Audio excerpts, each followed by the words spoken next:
Data centers are on the move. They're coming out of Northern Virginia, and they're coming south, and they're coming east.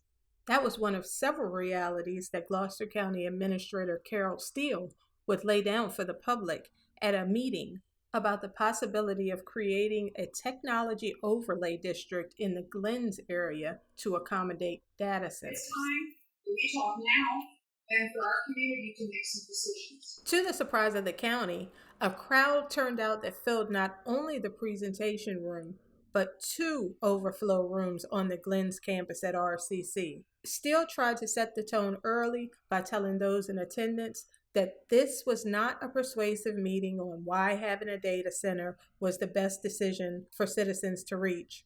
Rather, she said this was the first of several meetings to educate the public on the good, the bad, and the ugly. Because the reality is, the data center footprint is expanding throughout the state, and many of those who are interested in sites for data centers are out scouting years, in some cases, before they need them. With companies already knocking on the neighbors' doors, Gloucester believes it's best to be proactive and consider what could be allowed and where. Data centers need to be located within approximately a mile of a transmission line to be economically feasible, according to the information presented. In Gloucester, there are only two possibilities. One on the southern end of the county, which really isn't an option because of the wetlands in Guinea, which takes that off the table and leaves Glens as the only real option. And according to Steele, it'll be up to landowners if that's even an option. The county owns no property up here, so there's no hidden agenda or anything of the county wanting to do. But this would be whether somebody is approached and would you like to sell your property and how that would be handled. And it's possible that multiple parcels would be needed, and maybe there's not enough agreed upon, agreements between different landowners. The red area here is the proposed boundaries for the Technology Overlay District, or TOD, with the red line that's running through being the transmission line.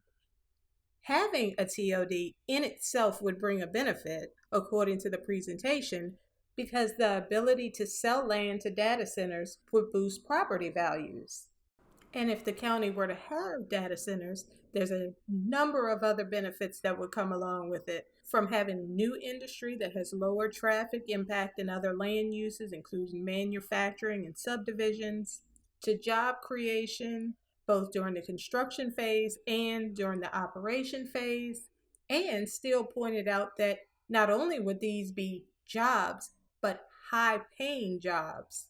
Gloucester is a county of low-paying jobs currently, she told the public, pointing out that the highest-paying employers in Gloucester are the hospital and the county itself. Other economic benefits would include the impact to the business community during construction, which reportedly lasts between 5 and 8 years. And then, of course, there are taxes. Equipment tax, land tax, not to mention an array of proffers which are reportedly being offered by these companies just to get a yes on their project. And while all of that still may not be enough to sway many people, that leaves another reality, which is the county's reliance on real estate tax that's still falling short and limited prospects for other economic development. We have a heavy reliance on real estate taxes. And everybody's, I don't want my taxes raised, I don't want my taxes raised, but we have issues because we cannot afford to handle some of our keeping up with our infrastructure. We have a very difficult budget process. We postpone maintenance and things. When there's been a lot of discussion about the fire and rescue and the borrowing that's going to have to be done for that. There are many things that we have to borrow money for. That's a big one we would normally borrow for. But there's many things we borrow money for because there's not enough cash in the bank to do it. And therefore we're paying interest, unfortunately, and not just paying cash out for it. The reality is, economic development in Gloucester has to happen. It's a must, Steele told the people. And not only is it a must, but the Gloucester Board of Supervisors has already stated it's a solid goal to become the destination of choice for both small and large businesses. And while that's the aim, the county must also face doses of reality which are the challenges, the limitations in having that happen. Gloucester views itself as being limited and not having as many options as other localities. No interstate, you don't have that direct access. And when we talk about power lines, you'll mention and show you how the larger lines run down the interstates often. We have no railroad. We have no natural gas. Natural gas is probably the biggest challenge that Sherry has in trying to attract new businesses because manufacturing requires the natural gas generally. We don't have it. It doesn't look like we're going to get it anytime soon. We don't have an airport. There's also a strong desire that we're hearing more and more from of people who don't want development, and that relates to the Route 17 too. There's people complaining Route 17 is already built out. We don't need any more cars on there. 49% of our land is in land use for agroforestry, meaning it's not supposed to be used for development. So when you get down to what's left and you're taking out, residential, all that, it's limited. Also, in our business climate, we're an aging community. Who we attract, the workforce and things like that, we are older than other communities, but our whole region is too. And the state is older than the nation still, I believe. So what's happened to us with all of this? Well, we are retail dependent. One of the things that people really need to think about, according to the county, is the fact that if they do say no and others say yes, you keep the data centers off your turf, but there are still impacts and you bear the cost without the benefits.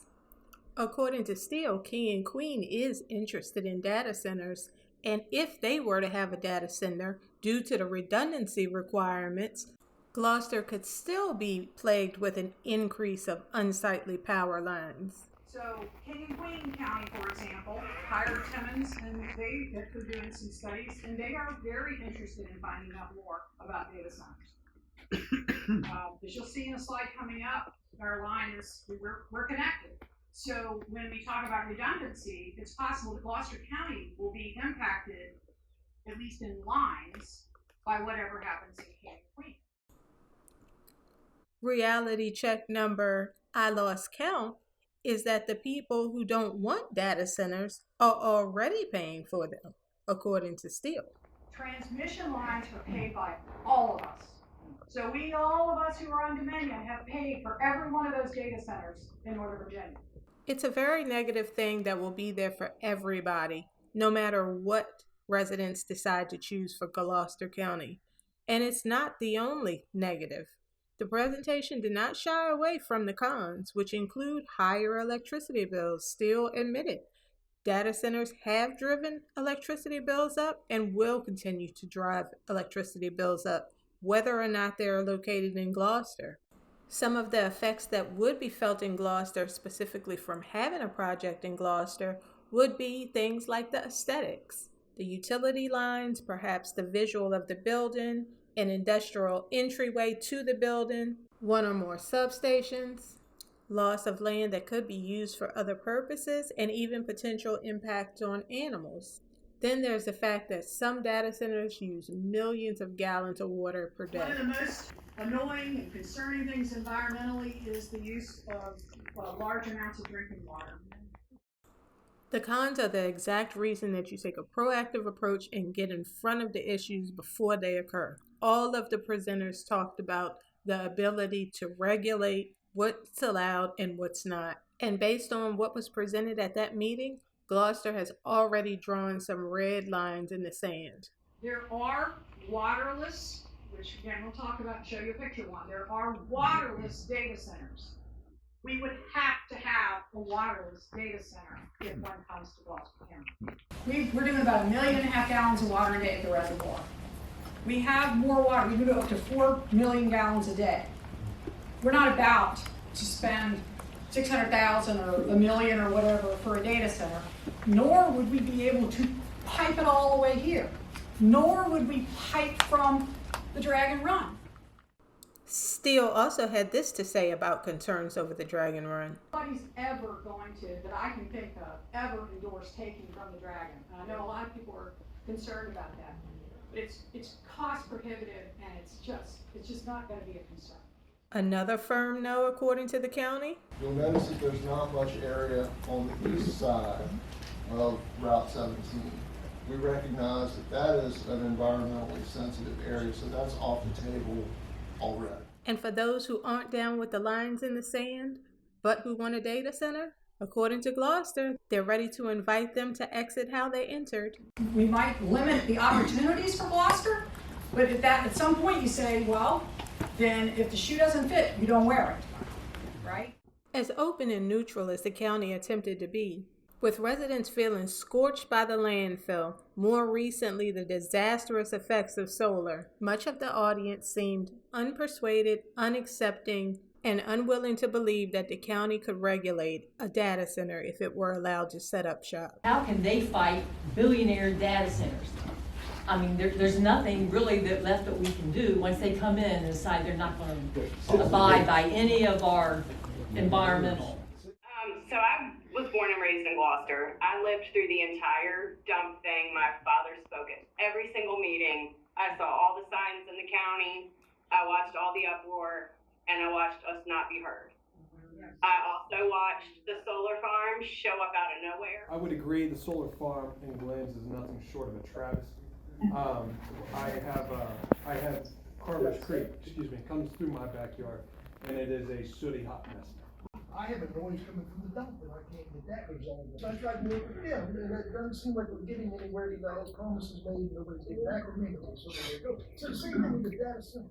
There has got to be another way for us to bring economic development. Yeah, and I for one would like to nail to oppose it at all costs. Reportedly, no companies have reached out to Gloucester yet about setting up a data center in the county.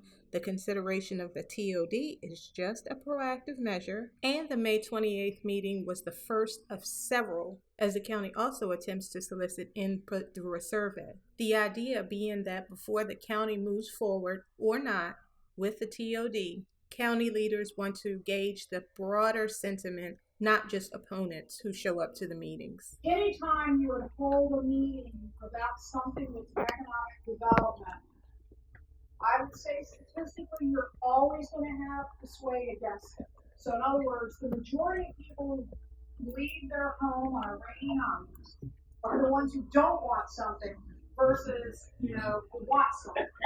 I think our survey, I'm going to predict, crystal ball, it's going to be very negative. Yes.